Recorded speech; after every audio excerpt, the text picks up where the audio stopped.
Graça e paz. Eu espero que você esteja bem, sempre desfrutando da abundante graça e bondade do Senhor.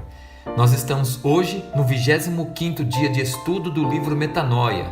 E o título hoje, o tema da nossa aula, do nosso estudo é Pense como um vencedor, parte 1. Eu quero ler com você o texto de Números, capítulo 13, verso 30, que diz assim: Então Caleb fez calar o povo perante Moisés e disse: Eia, subamos e possuamos a terra, porque certamente prevaleceremos contra ela.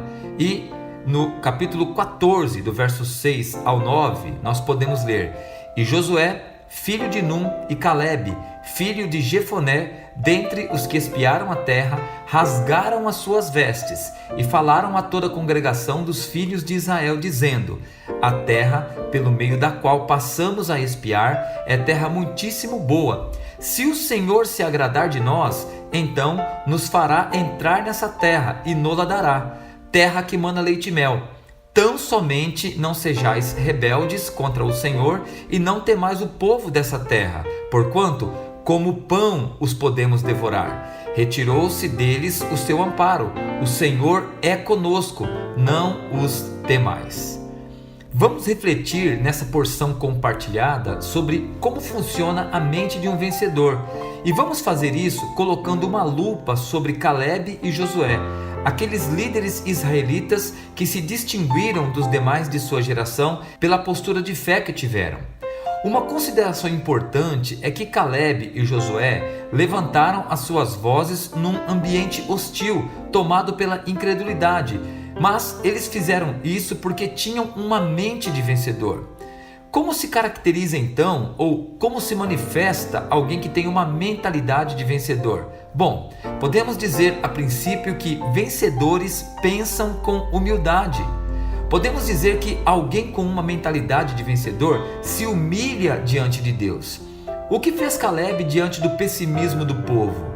Ele rasgou as suas vestes e fez isso num gesto de humilhação diante do povo e especialmente diante de Deus. Fica claro que Caleb não confunde firmeza com arrogância, fé com presunção. Ele sabe que o Senhor resiste aos soberbos, mas dá graça aos humildes. Pode parecer estranho, mas um vencedor sabe os seus limites e os reconhece diante de Deus com uma atitude de humilhação. Rasgar as vestes é isto, é descer e diminuir diante do Todo-Poderoso. Segundo Crônicas 7,14 diz: Se o meu povo, que se chama pelo meu nome, se humilhar e orar e me buscar e se converter dos seus maus caminhos, então eu ouvirei dos céus, perdoarei os seus pecados e sararei a sua terra. Enfrentar pressões não é fácil. Ninguém consegue manter-se firme diante das grandes oposições sem buscar um renovo na graça de Deus. Assim, muitas vezes será necessário entrar em nosso quarto e chorar, e orar, e nos humilhar, clamar pela intervenção do Senhor, cativando a mente nas promessas. Ou quem sabe, separar um tempo de jejum apenas para explicitar o quanto dependemos do Senhor. Isso me faz lembrar do profeta Elias, afirmando o seu chamado intrepidamente diante de Acabe e depois subindo ao monte e colocando a cabeça entre os joelhos para orar com instância ao Senhor, pedindo que este respaldasse a sua palavra. Orar é humilhar-se, especialmente quando o fazemos no lugar secreto, sem a pretensão de impressionar ninguém, a não ser Deus. Só ora quem precisa, quem reconhece que é necessitado. A oração, a humilhação é um gesto que equivale a rasgar as nossas vestes em sinal de pequenez, em sinal de humilhação.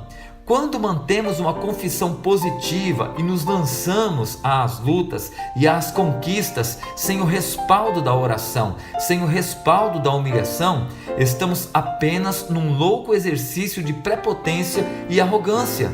Em Filipenses capítulo 2, verso 5, nós podemos ler: Tende em vós o mesmo sentimento que houve também em Cristo Jesus. E qual foi o sentimento ou pensamento que houve em Cristo Jesus? O sentimento que houve em Cristo está descrito nos versos 6, 7 e 8 do mesmo capítulo de Filipenses 2. Este texto diz assim: pois ele, subsistindo em forma de Deus, não julgou como usurpação o ser igual a Deus. Antes, a si mesmo se esvaziou, assumindo a forma de servo, tornando-se em semelhança de homens e reconhecido em figura humana. A si mesmo se humilhou, tornando-se obediente até a morte e morte de cruz. Nós precisamos descer, nós precisamos nos humilhar. Vencedores pensam com humildade. Um outro ponto é que vencedores pensam de maneira positiva, colocam o foco no lado bom das circunstâncias.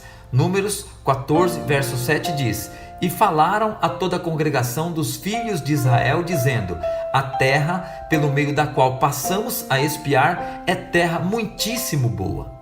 Outro grande segredo da mente de um vencedor é que ele sempre coloca o seu foco no lado bom das coisas, no lado bom das circunstâncias. Mesmo quando o lado adverso é mais evidente, ainda assim, aquele que pensa como um vencedor, ele enxerga com positividade, ele enxerga o lado positivo das coisas. Os outros espias, é interessante observarmos, estavam com o foco no tamanho dos gigantes. Porém, Caleb e Josué estavam olhando de maneira positiva, estavam olhando para a promessa. Jesus Cristo disse que se os nossos olhos forem bons, todo o nosso corpo terá luz. Mateus capítulo 6, versos 22 e 23 diz: são os olhos a lâmpada do corpo. Se os teus olhos forem bons, todo o teu corpo terá luz, será luminoso. Se porém os teus olhos forem maus, todo o teu corpo estará em trevas. Portanto, caso a luz que há em ti sejam trevas, que grandes são essas trevas.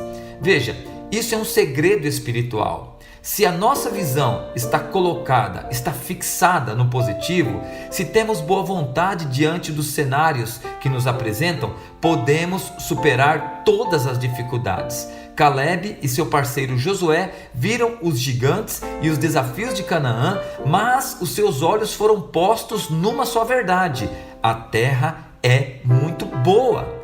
Muitos cristãos vivem derrotados porque seguiam pela lei de Murphy. Se alguma coisa pode dar errado, certamente dará. Eles não seguiam pela lei de Deus, pela palavra de Deus ou pelas promessas de Deus. Estes são homens com olhos maus, homens que focalizam o negativo e vivem como escravos dessa perspectiva sombria. Agora veja, entenda que haverá sempre dois lados para olhar.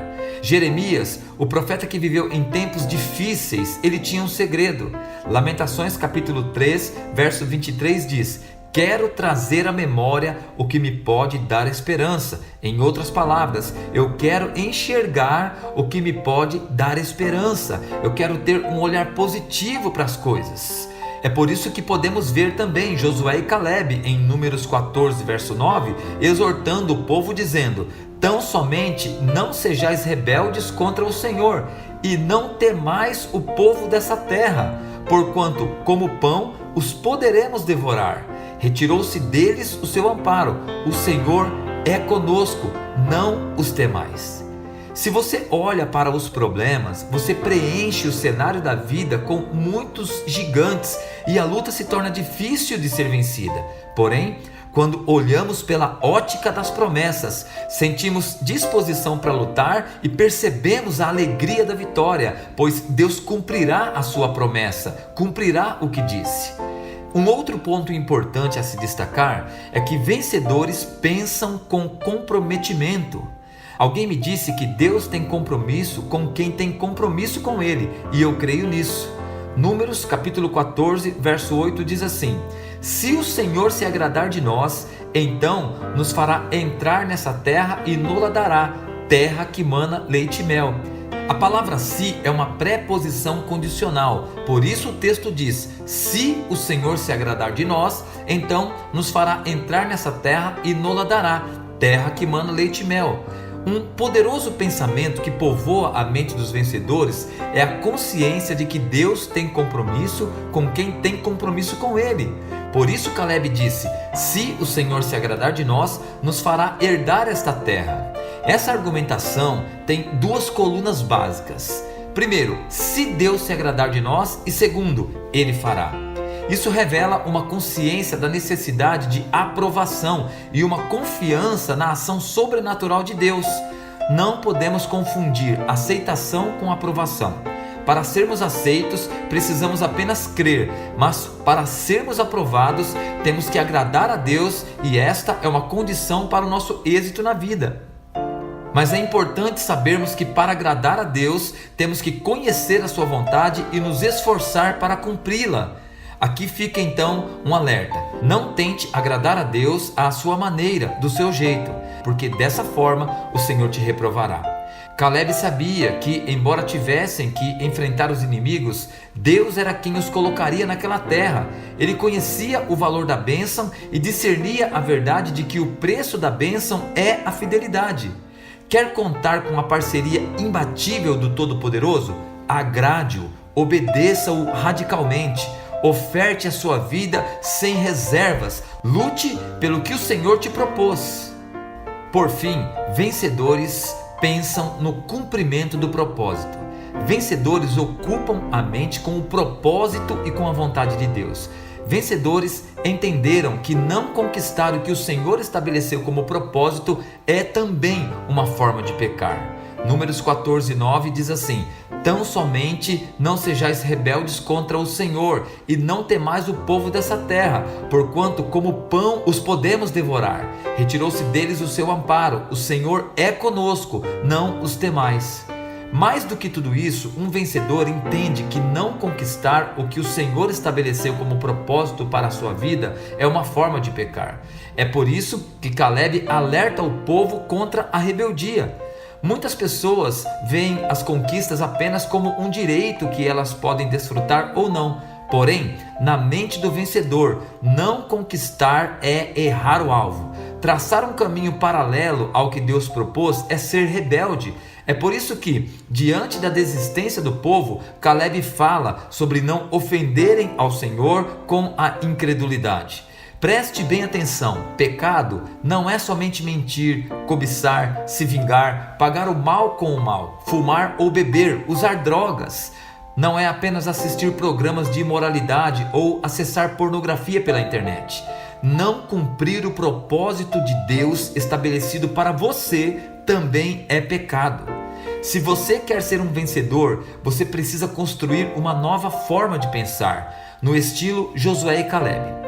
Tudo que Deus te desafiou para conquistar, um casamento abençoado, uma vida próspera, um ministério frutífero, faz parte de uma renovação mental. Não lutar por essas coisas é desprezar o que Deus está fazendo.